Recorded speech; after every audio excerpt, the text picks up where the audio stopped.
Hey, what's up, everybody?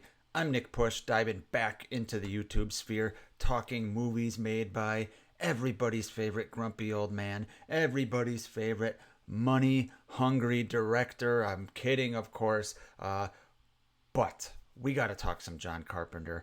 I got some opinions that might be a little bit controversial on the man and his movies, so let's dive in to the madness of John Carpenter.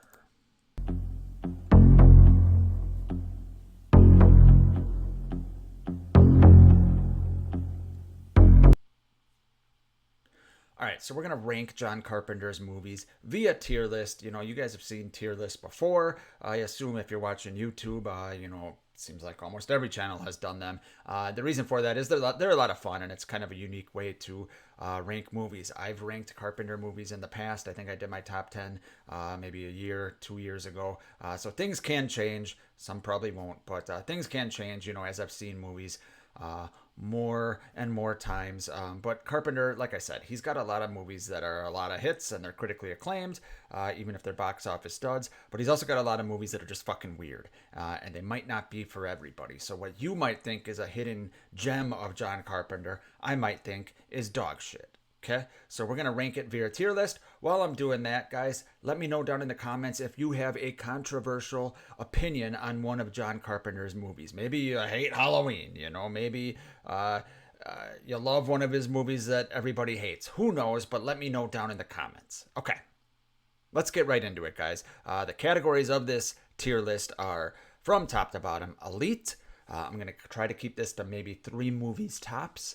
Then it's going to be amazing. Movies that would probably be in a normal director's elite category. But because Carpenter is Carpenter, they just don't quite get to that elite category, but they're still amazing. Next, we got decent but fun.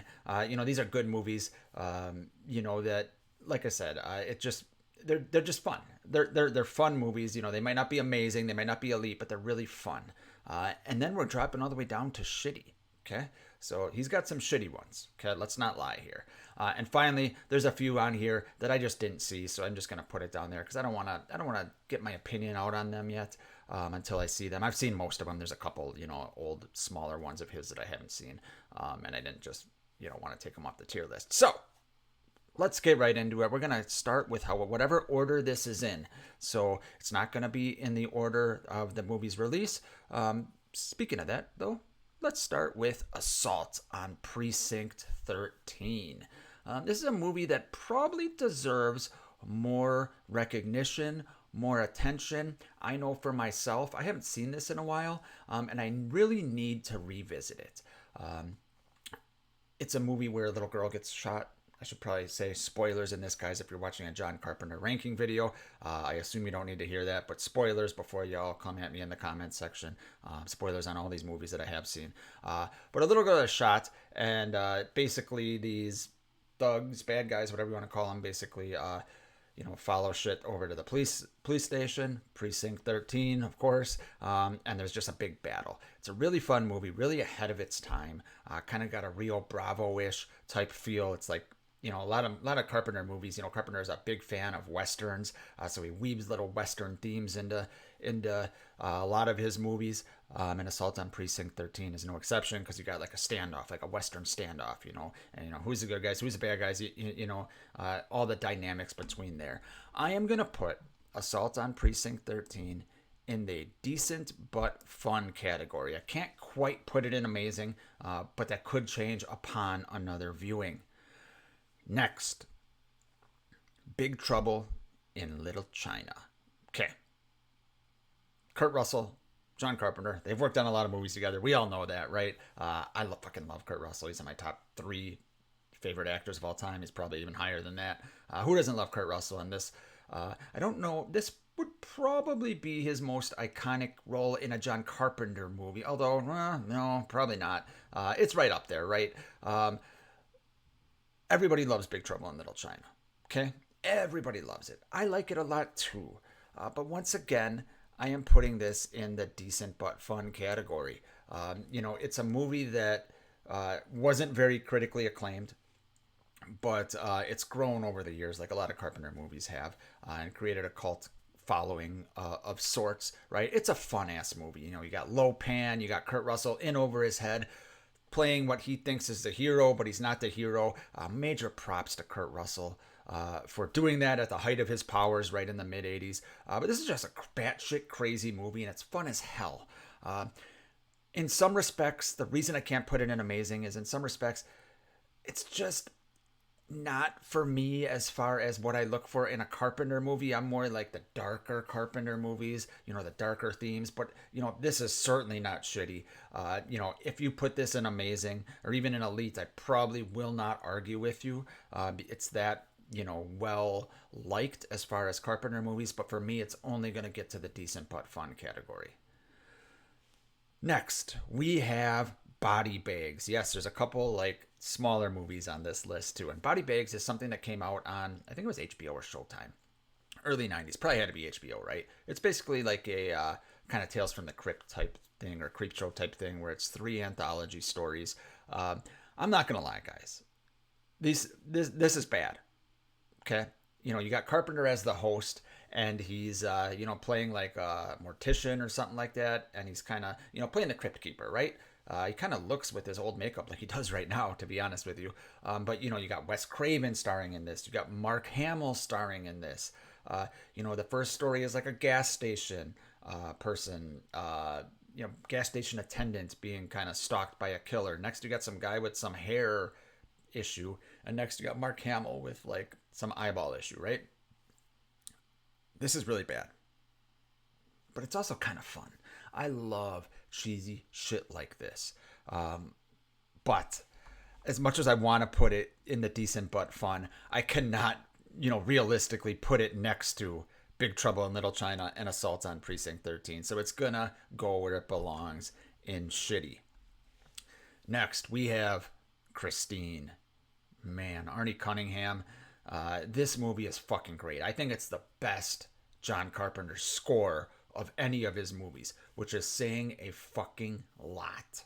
It's really saying a lot because he is known for his scores, right, in all of his movies, and I think Christine is the best.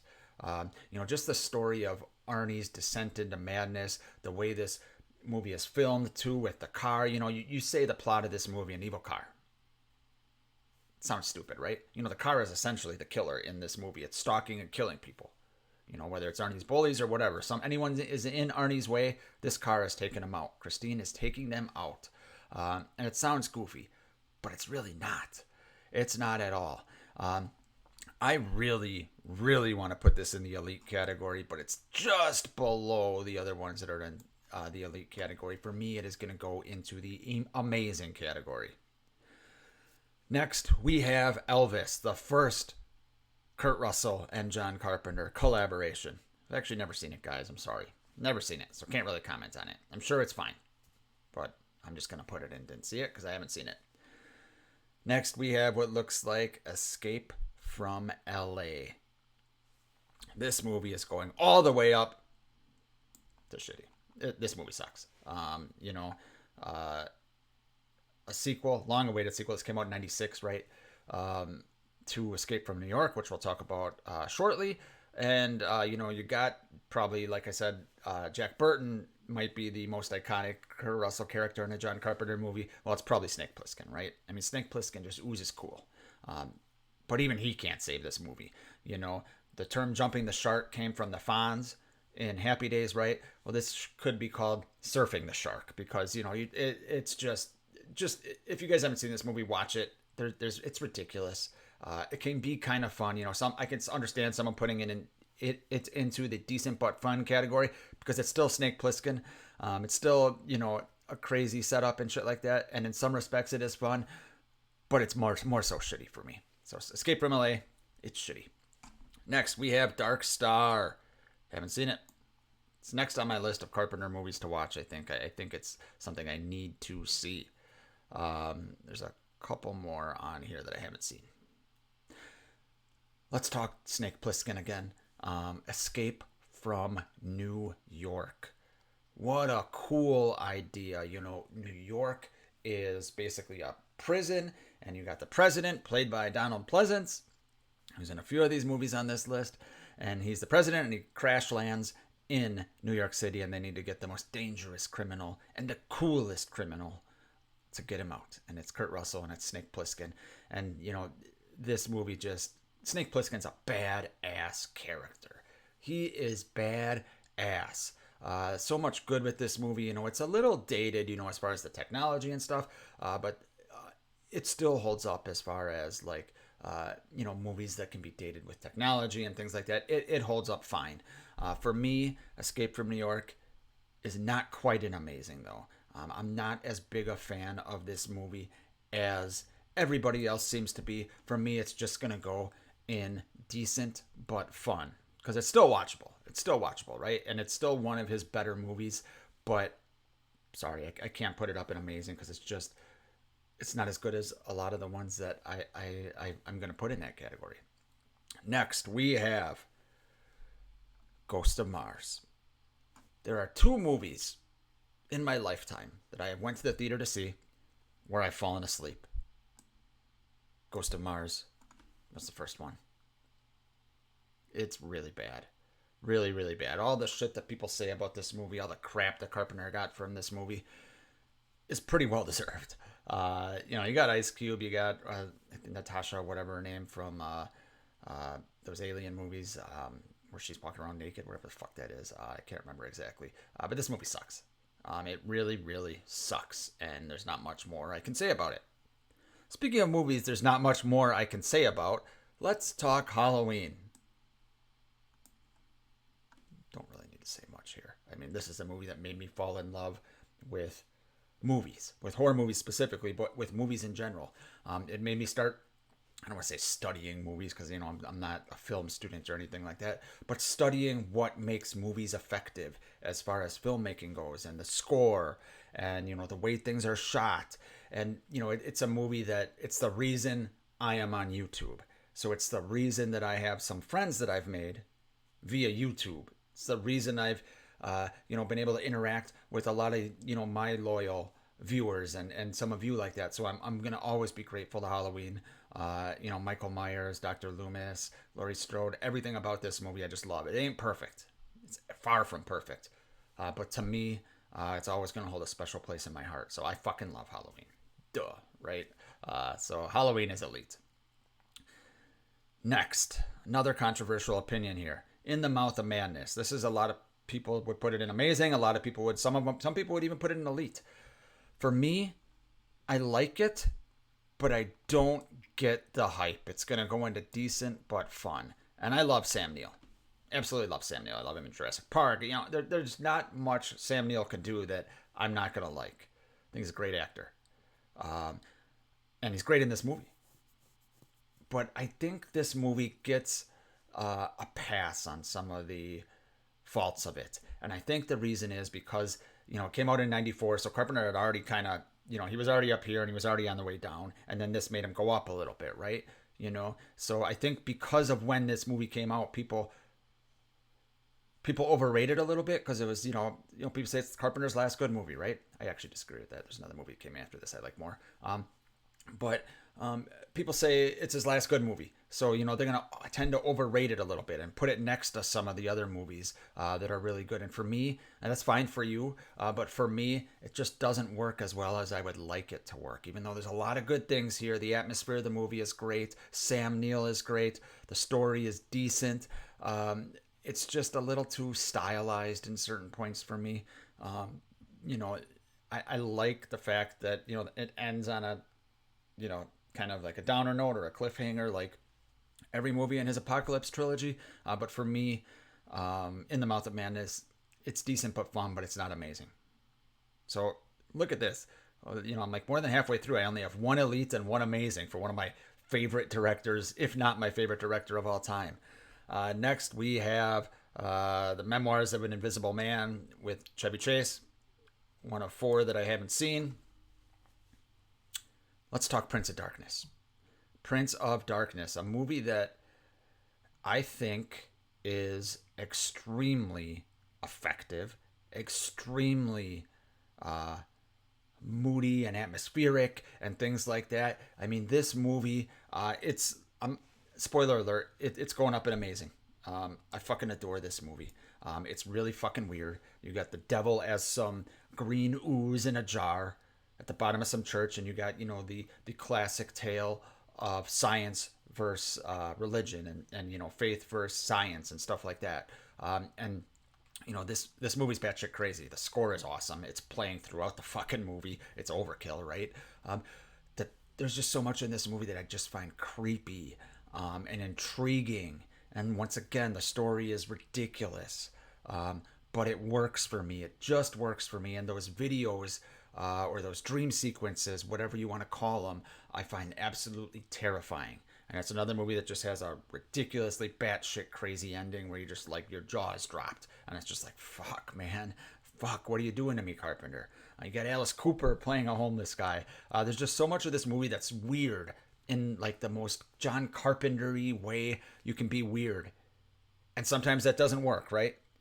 And it might not work for everybody, but in this movie, it absolutely works for me. So I love Prince of Darkness. It's up and amazing. Next, we have the fourth and final movie I haven't seen, and that's Starman. Yeah, I mean, I know what the plot of this movie is. It's Jeff Bridges and Karen Allen, and Jeff Bridges is like an alien coming back as her dead husband. I've heard about it. I just haven't seen it yet. I really want to. Next, we got 2, 4, 6 left. Next is The Fog. Came out in 1980, a couple of years obviously after Halloween, and you can tell because basically the entire cast of Halloween is in here, and the main character's name, or not main character, but Tom Atkins plays a character I believe named Nick Castle. So it's Carpenter's early band of people all together, and it's the ultimate ghost story. And it's a fantastic story. This one also is going in amazing. Speaking of atmosphere, holy shit, does this movie just ooze an atmosphere?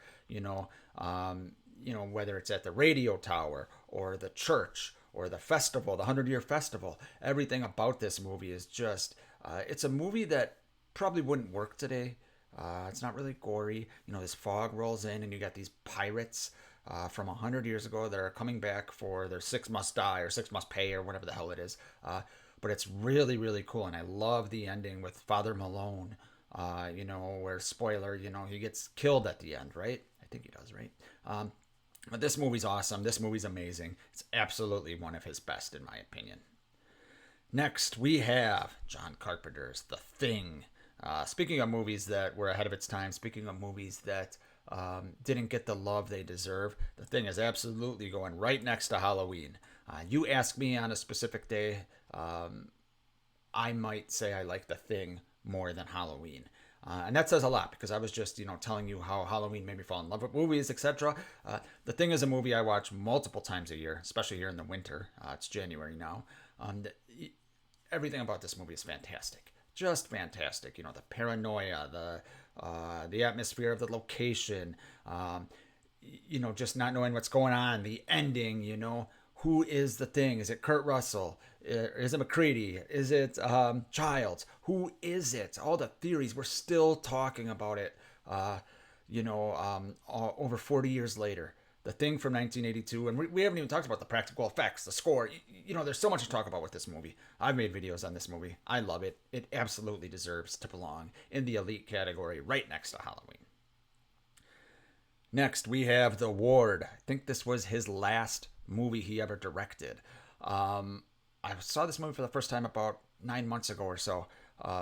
And the thing that really stood out to me about this movie was I wouldn't have known John Carpenter directed this movie if it wasn't on the credits, if somebody didn't tell me. And that is really, really disappointing because when I go to see a John Carpenter movie, even if they're the shitty ones like Escape from L.A. or Ghost from Mars or Body Bags or whatever, even the shitty ones, I still like that they feel like a John Carpenter movie. Even though it's a miss, in my opinion, they still feel like a John Carpenter movie. The Ward doesn't. It's a run-of-the-mill movie with a plot twist that basically a third of the way through the movie you can see coming from a mile away because it's been done to fucking death. And Carpenter just phoned it in for this movie. I guess he's getting older, etc. He figured he can live on Halloween royalties the rest of his life. But The Ward, it's not a good movie. Amber Heard's pretty decent in it, but other than that, not for me. It doesn't feel like a John Carpenter movie. Next, we have a movie that everybody talks about as far as one of the movies that should be remade because it's more relevant today. I don't know if it's more relevant today. The themes of this movie have obviously been running rampant since, the 80s and stuff like that. And They Live stars Rowdy Piper, yes, the wrestler, homeless drifter, whatever, in LA, puts on these glasses and starts seeing that the world's run by aliens. You get the famous obey sign, you get the bubblegum line. Rowdy Piper is really good in this movie, surprisingly. And this is another movie that just feels like a western, along with the next movie I'm going to talk about. And They Live is a movie. It's very Carpentery, which is, I mean that in the best way possible, because it's just a little weird. It's a little out there. And there's things about this movie that I really, really like. But there's also some stuff about this movie where it just kind of drags a little bit. And I'm not even talking about the 25-minute fight scene or whatever in the alley. But the ending of this movie, I'm not a fan of. Once the last 25 minutes or so of this movie, after the intrigue is over of what's happening, etc., it doesn't work for me. But it's still good enough, and it's going to go in the decent but fun category for me. I know it's blasphemy for some people, but for me, it just belongs right there. Next, we have Vampires, a movie that a lot of people hate, with James Woods. A movie that a select few like, and even fewer love. I am in the category. I love this movie. I love it. It's another one I was late to the party on. It's another weird one. It feels Carpentery.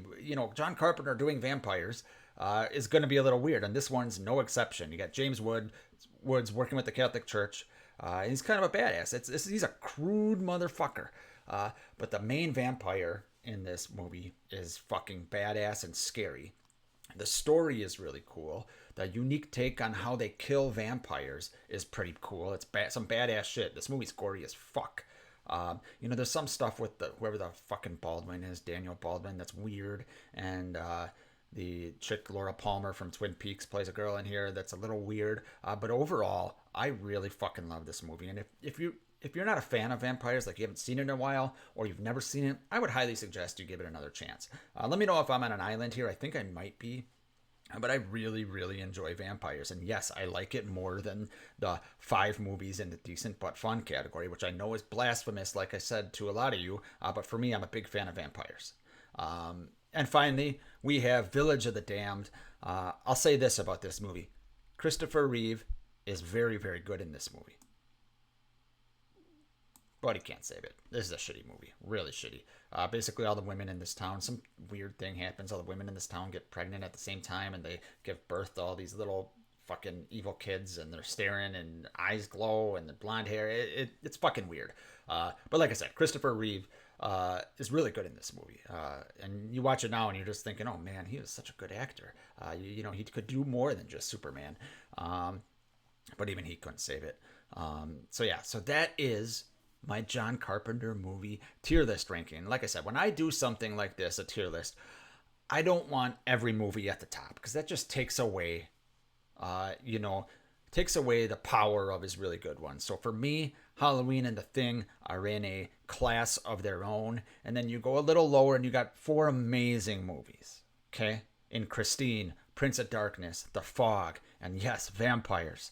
And then the decent but fun category, these are all really great movies.